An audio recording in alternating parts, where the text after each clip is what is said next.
राजनीति, आंदोलन, किसान, करप्शन, गरीबी, इन सभी मुद्दों पर आवाज उठाएगा अब तक न्यूज इंडिया।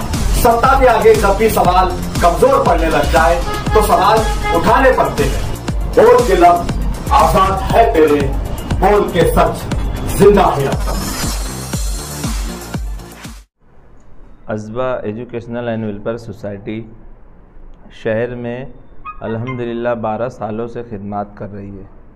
इन 12 सालों में हमने 13 नौजवानों से इस सोसाइटी को रजिस्टर किया था और आज इन 12 सालों में अल्हम्दुलिल्लाह 55 नौजवानों की टीम हो गई है शहर में।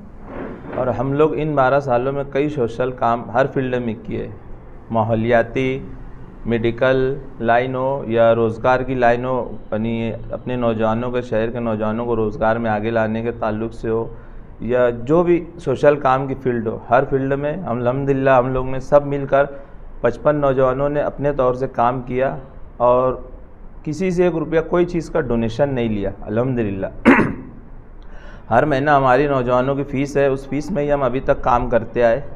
और अब हम शहर में जो हालात देख रहे हैं तो हमारे दिल ने कहा कि गरीब बच्चों के लिए एक ऐसा स्कूल बनाई जाए जिस तरह वली रहमानी ने कलकत्ता में एक स्कूल बनाया, उसी तर्ज पे मालेगांव शहर में एक ऐसी स्कूल बनाई जाए जिसमें हम आला तालीम उन गरीब बच्चों को जिनका टैलेंट गरीबी हालात में, गुर्बत की हालात में दब जाता है, ऐसे नौजवानों को आगे लाने के लिए, ऐसे बच्चों को आगे लाने के लिए हम शहर में एक बहुत खूबसूरत और आला तालीम वाली स्कूल बनाना चाहते हैं। क्योंकि आज जो स्कूल का हाल है आप लोगों के सामने है, लेकिन जब हम अवामी चंदे से एक ऐसी स्कूल बनाएंगे तो ये गरीब और आवाम के लिए रहेगा इंशाअल्लाह। इसके लिए हम आपके सामने पेश हुए हैं और हम आपसे दरख्वास्त कर रहे हैं कि आप लोग हमारे इस काम में कम से कम 100 रुपये का ताउन करें। और अगर आप हमारा माजी देखेंगे तो इन 12 सालों के अंदर हमने कभी भी किसी से 1 रुपये का डोनेशन नहीं लिया और इस्लाही माशरे के प्रोग्राम से लेकर हर फील्ड में हमने काम किया। अब आप लोग से ये दरख्वास्त है कि ये शहर के नौजवान आगे आए हैं और हमारे शहर में सईद फरानी सर जैसे, APJ अब्दुल कलाम सर जैसे, हामिद अंसारी सर जैसे, ऐसे कई बड़े बड़े जो फाइज अच्छे ओहदों पे है, ऐसे नौजवान हमारे शहर से हम देना चाहते हैं। जैसे कैसर खालिद इस शहर से गया, उस तर्ज पे हम गरीब घराने से बच्चों को इस आला ओहदे पर पहुंचाने की हम नियत कर रहे हैं। इसमें आप लोग हमारा ताउन करें। हम ये स्कूल फाटे के पास बना रहे हैं, 3 एकड़ की जगह लेकर अल्हम्दुलिल्लाह। इस ज़मीन के लिए ही हम लोग यहाँ आप लोगों के बीच हाजिर हुए। ज़मीन लेना है, बाकी उस पर जो बिल्डिंग वगैरह का जो काम है उसके लिए अल्हम्दुलिल्लाह कई लोग हैं, लेकिन असल आज ज़मीन ख़रीदना है, उसके लिए ही आप लोगों के सामने हम हाजिर है कि आपके ज़रिए आवाम तक ये बात पहुँच जाए और आप वो लोग हमारा ताउन करें तो हमको आसानी होगी।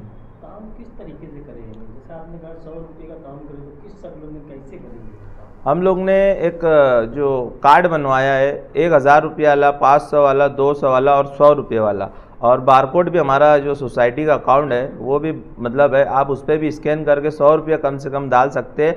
और या आप जहाँ बुलाएंगे तो हमारे नौजवान आप तक वो टिकट लेके पहुँचेंगे, आप उसमें हमारी हेल्प करें। और हम लोग इस जुमा के दिन शहर में, पूरे शहर में पूरा ग्रुप 55 नौजवान रोड पर एक साथ निकलने वाला है और हर घर तक हमारा पहुँचने का मिशन है।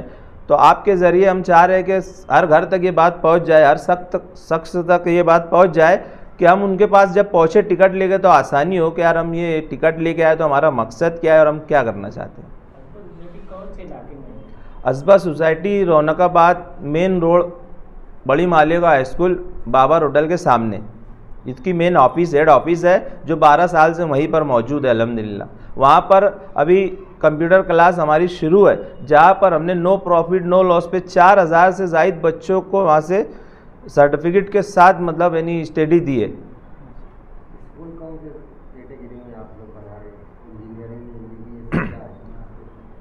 हमारा तो असल मकसद है UPSC MPSC बच्चों को 5वीं और 7वीं से हम इन्हें ट्रेनिंग देना शुरू कर देंगे, वो तर्ज की इंशाल्लाह।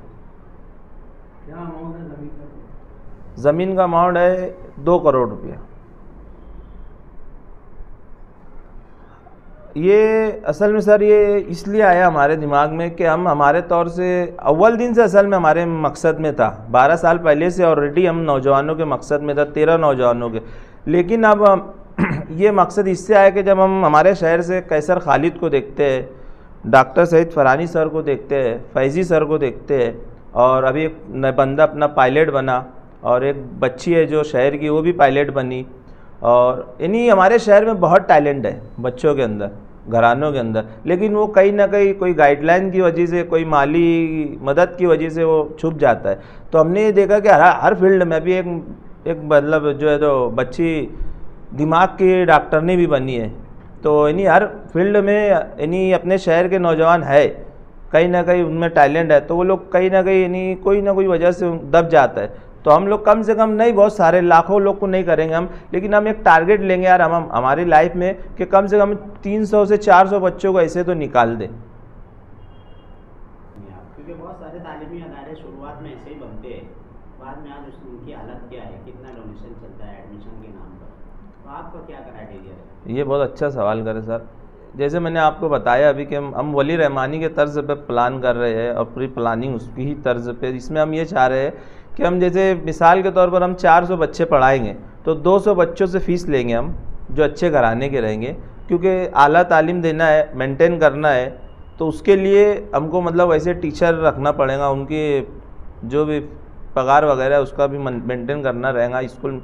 तो इसके लिए हम लोग 400 बच्चों का टारगेट लेंगे, तो 200 ऐसे बच्चे जो मालेगांव शहर की प्राइमरी स्कूलों में पढ़ते हैं, सलम एरिए में, झोपड़पट्टी एरिए में, दूर दराज एरिए में जो स्कूलों में पढ़ते हैं, तो ऐसे स्कूलों में जाकर हम उनको सिलेक्ट करेंगे, उनके टैलेंट को, और उन बच्चों को लाकर वहाँ पर हम फ्री तालीम देंगे 200 बच्चों को, और 200 बच्चों से फ़ीस लेंगे। ये टारगेट है।